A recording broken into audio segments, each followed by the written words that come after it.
السلام علیکم۔ کہانی کارنر میں خوش آمدید۔ اگر آپ نے ابھی تک چینل کو سبسکرائب نہیں کیا تو ابھی کر لیں تاکہ تمام ویڈیوز کا نوٹیفیکیشن آپ کو پہنچتا رہے۔ بہت پرانے زمانے کا ذکر ہے کہ کسی شہر میں امانت نامی ایک شخص رہتا تھا۔ وہ غلہ فروشی کا کام کرتا تھا اور شہر کے بیچوں بیچ ایک بڑے بازار میں اس کی غلے کی دکان تھی۔ اس دکان میں گندم، چاول، گڑ، شکر، مکئی اور دالیں فروخت ہوتی تھی۔ اس کی ایمانداری، خوش اخلاقی اور غلے کے مناسب داموں کی وجہ سے لوگ دور دور سے اس کی دکان میں سودا لینے آتے تھے۔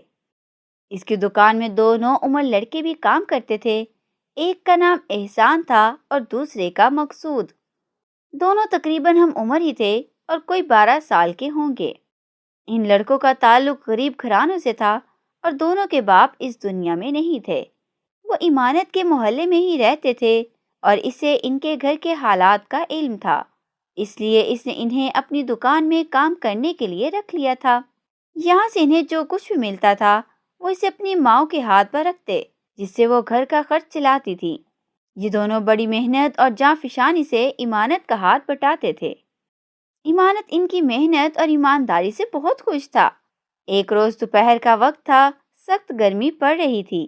گرمی کی وجہ سے سارا بازار سنسان پڑا تھا اور لوگ اپنے اپنے گھروں میں آرام کر رہے تھے۔ احسان اور مقصود دکان کے ایک کونے میں دوپہر کا کھانا کھا کر بیٹھے ہوئے تھے۔ امانت بھی دکان میں موجود تھا، اس سے دونوں لڑکے سرگوشیوں میں ایک دوسرے سے باتیں کر رہے تھے۔ وہ امانت کا بہت ادب کرتے تھے اور ان کی یہی کوشش ہوتی تھی کہ ان کی کسی بات سے اسے کسی قسم کی تکلیف نہ پہنچے۔ ان دونوں لڑکوں میں احسان زیادہ ہوشیار اور ذہین تھا۔ اسے ہر معاملے میں سوچ بچار کی عادت تھی، اسی وجہ سے امانت اسے بہت پسند کرتا تھا۔ وہ دکان کے معاملات میں بھی بہت دلچسپی لیتا تھا اور اس کو بہتر طریقے سے چلانے کے لیے امانت کو مشورے بھی دیتا رہتا تھا۔ وہ مشورے ایسے ہوا کرتے تھے کہ امانت بخوشی ان پر عمل کرتا تھا۔ اسی کے مشورے پر امانت نے ایک لکڑی کی بڑی سی 2 پہیوں والی ہتھ گاڑی بھی بنوا لی تھی۔ جو لوگ زیادہ سامان خریدا کرتے تھے، امانت ان کا وہ سامان اس گاڑی میں لدوا دیتا تھا اور احسان اور مقصود مل کر وہ سامان اس جگہ پہنچا دیتے تھے جہاں وہ گاہک اسے لے جانا چاہتا تھا۔ گاہکوں کو اس سہولت سے بہت آسانی ہو گئی تھی۔ اس سے ان کی یہ پریشانی دور ہو گئی تھی کہ سامان کو خود اٹھا کر کیسے لے جائیں۔ امانت اس کام کے اپنے گاہکوں سے ایک دمڑی بھی نہیں لیتا تھا۔ چونکہ یہ کام احسان اور مقصود مل کر کام کرتے تھے، اس لیے اس نے ان کی اجرت میں 5 درہم ماہانہ کا اضافہ بھی کر دیا تھا۔ سمجھو یہ کہ ان کی محنت کا انعام تھا۔ اس وقت کام تو کوئی تھا نہیں، گرمی کی وجہ سے گاہک دور دور تک نظر نہیں آ رہے تھے اور بازار میں سناٹا چھایا ہوا تھا۔ اس لیے امانت نے سوچا کہ گھر کا ایک چکر لگا لیں، شام سے پہلے پھر آ جائے گا۔ اس نے گلے میں پڑی اشرفیاں اور درہم ایک تھیلی میں بھری اور انہیں اپنے چگے کی جیب میں رکھا اور اٹھنے ہی والا تھا کہ دکان کے دروازے پر ایک لمبا چوڑا شخص نمودار ہوا۔ اس کے چہرے پر گھنی داڑھی مونچھیں تھیں اور اس نے سر پر ایک کپڑا لپیٹ رکھا تھا۔ اسے دکان میں آتا دیکھ کر امانت دوبارہ اپنی جگہ بیٹھ گیا اور اسے دیکھنے لگا۔ اس آدمی کے کپڑے اتنے قیمتی تھے کہ امانت کے ذہن میں خیال آیا کہ وہ کوئی بہت ہی امیر کبیر آدمی ہے۔ وہ آدمی اندر آ گیا تو امانت نے کہا، فرمائیے میں آپ کی کیا خدمت کر سکتا ہوں؟ اس آدمی کو دیکھ کر احسان اور مقصود بھی اپنی جگہ سے کھڑے ہو کر اس کے نزدیک آ کر کھڑے ہو گئے۔ وہ سمجھ گئے تھے کہ یہ امیر آدمی غلہ خریدنے آیا ہے اور انہیں سامان تول تول کر دینا پڑے گا۔ اس آدمی نے کہا، میرا نام گوہر سوداگر ہے، میں سلطان پور میں رہتا ہوں اور وہیں میرے غلے کی دکان بھی ہے۔ اس دفعہ سلطان پور میں بارشیں بہت کم ہوئی تھیں، جس کی وجہ سے وہاں زیادہ غلہ پیدا نہیں ہو سکا۔ یہی وجہ ہے کہ مجھے اتنی دور سے آپ کے پاس آنا پڑا ہے۔ مجھے کسی نے بتایا تھا کہ آپ ایک ایماندار آدمی ہیں اور آپ کی چیزیں بہت اچھی ہوتی ہیں اور ان کے دام بھی بہت مناسب ہوتے ہیں۔ مجھے بڑی تعداد میں غلہ درکار ہے، کیا اتنا زیادہ غلہ مجھے مل جائے گا؟ اپنی تعریف سن کر امانت بہت خوش ہوا۔ اس نے گوہر سوداگر کو تخت پر بیٹھنے کا کہا اور بولا، خدا کا شکر ہے کہ میرے پاس ہر طرح کا بہت سا غلہ موجود ہے، آپ حکم کریں آپ کو کیا کیا چاہیے؟ گوہر سوداگر نے کہا، میں اپنے ساتھ 6 اونٹ لے کر آیا ہوں، بس آپ سمجھ جائیں کہ مجھے کتنا سامان چاہیے ہوگا۔ اس کی بات سن کر ایمانت حیران رہ گیا۔ اس نے آگے جھک کر دکان سے باہر جھانکا۔ باہر 6 اونٹ کھڑے تھے۔ ان کی رسیاں سیاہ فام غلاموں نے تھام رکھی تھیں۔ اس نے کہا، آپ مجھے بتا دیں کہ آپ کو کون کون سی اشیاء چاہیے، میں انہیں نکلوا کر دے دوں گا۔ گوہر سوداگر نے اس کو سامان بتانا شروع کیا۔ ایمانت ان چیزوں کو لکھتا گیا۔ احسان اور مقصود نے بڑی پھرتی سے سارا سامان بڑے سے ترازو میں تول کر دکان کے باہر رکھا، جسے گوہر سوداگر کے غلام اٹھا اٹھا کر اونٹوں پر لادنے لگے۔ اس دوران ایمانت حساب کتاب کرنے لگا کہ کل سامان کی کیا قیمت ہے۔ اس نے تمام اشیاء کی تفصیل لکھ کر ان کے آگے ان کی قیمت بھی لکھ دی تھی۔ سارا سامان 5000 اشرفیوں کا تھا۔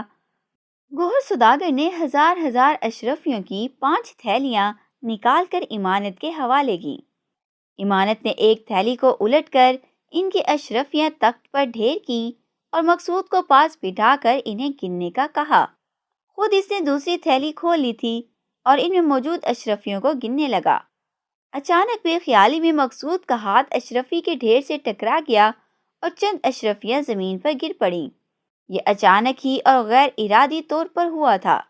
اپنی اس حرکت پر مقصود شرمندہ نظر آنے لگا۔ احسان نزدیک ہی کھڑا تھا۔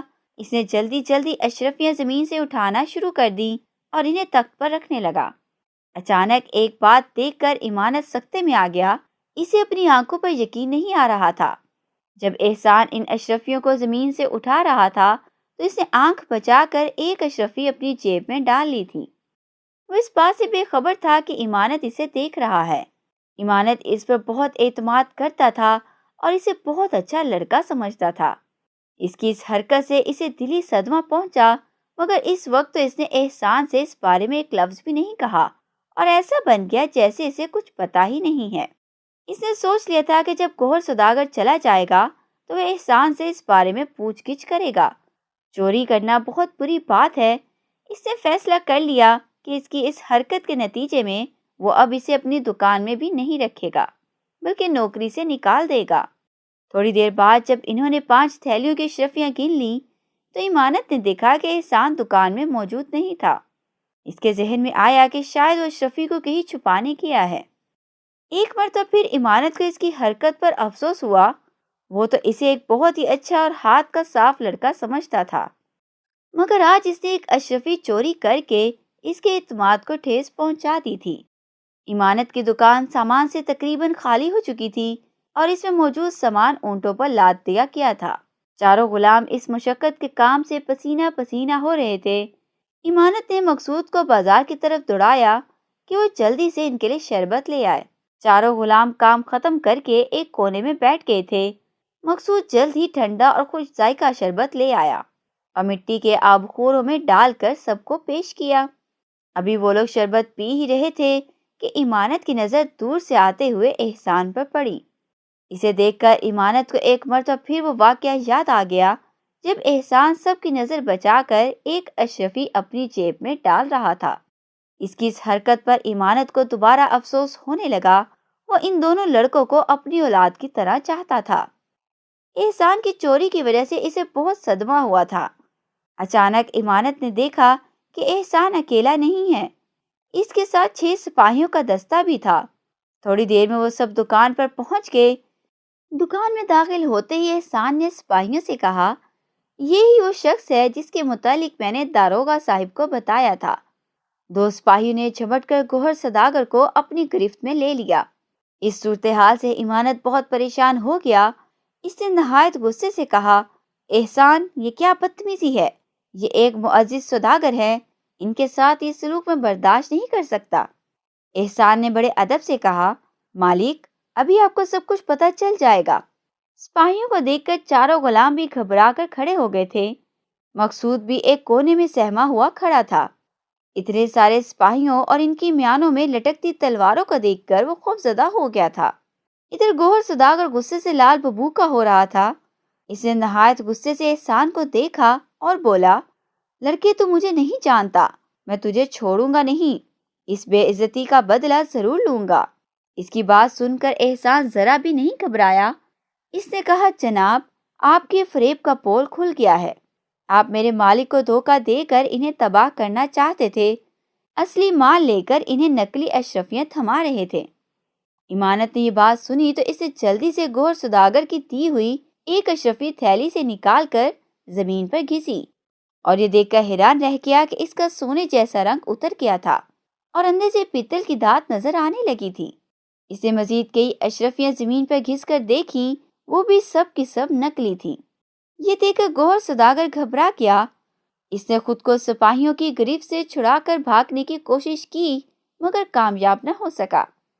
سپاہیوں نے غلام سے کہہ کر ایمانت کا سارا سامان اونٹوں پر سے اتار کر واپس دکان میں رکھوا دیا اور ان کو بھی گرفتار کر کے اپنے ساتھ لے گئے۔ سپاہی اپنے ساتھ نقلی اشرفیوں کی تھیلیاں بھی لے گئے تھے تاکہ انہیں مجرم کے ساتھ قاضی کے سامنے پیش کیا جائے۔ یہ ہنگامہ دیکھ کر آس پاس کے لوگ بھی وہاں جمع ہو گئے اور مختلف سوالات کر رہے تھے۔ ایمانت نے انہیں اس واقعے کے متعلق بتایا۔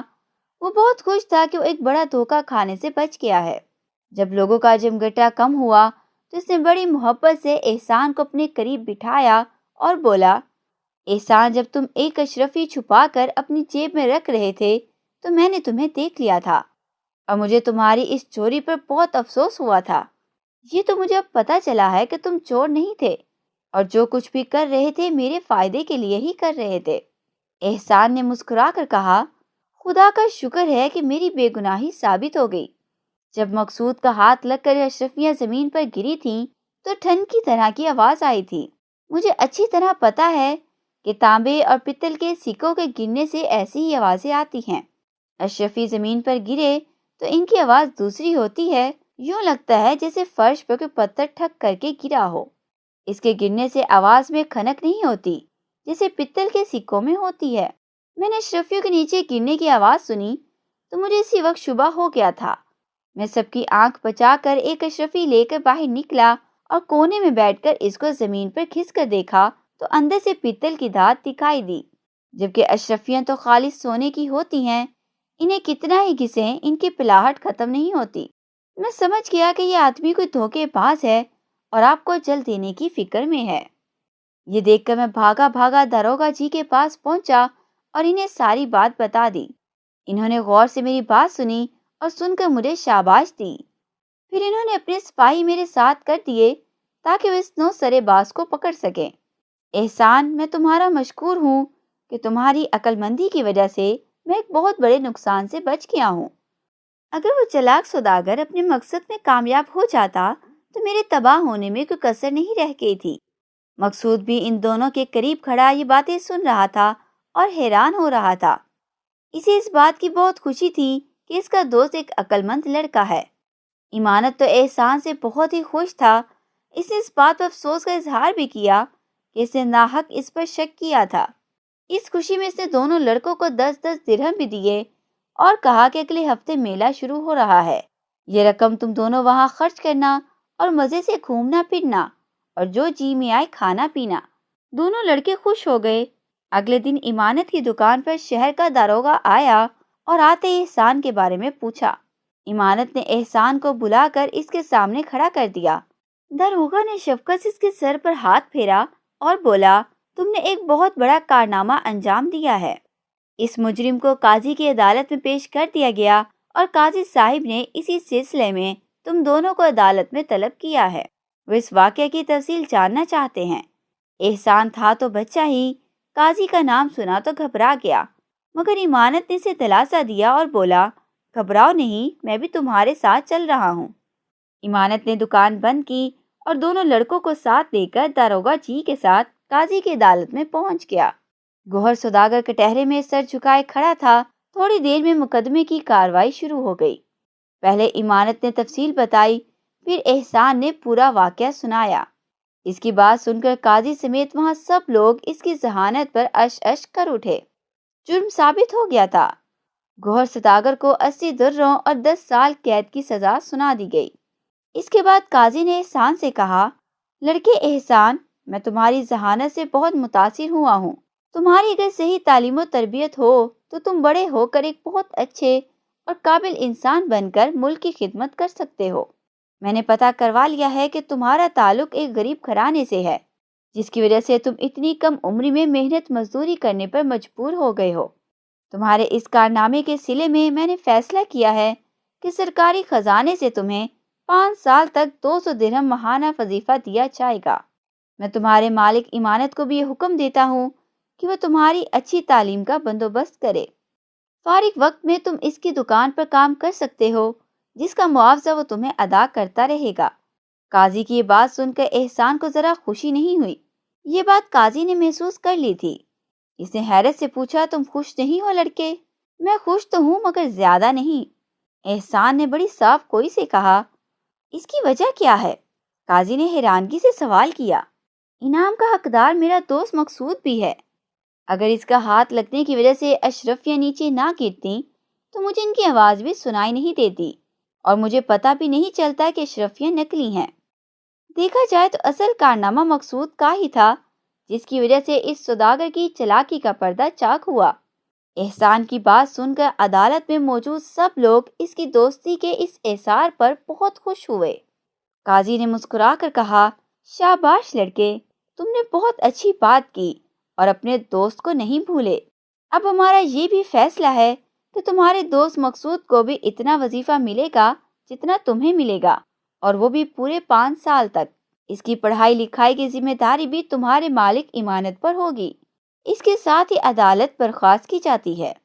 سب لوگ اٹھ کر جانے لگے تو مقصود احسان سے لپٹ گیا۔ اس کی آنکھوں میں آنسو تھے۔ ایمانت نے بھی احسان کو گلے سے لگا لیا۔ اس کے بعد ان دونوں لڑکوں کے دن پھر گئے۔ وہ صبح سے لے کر دوپہر تک پڑھنے کے لیے ایک مکتب میں جانے لگے۔ وہاں سے واپسی پر وہ ایمانت کی دکان پر کام کرتے۔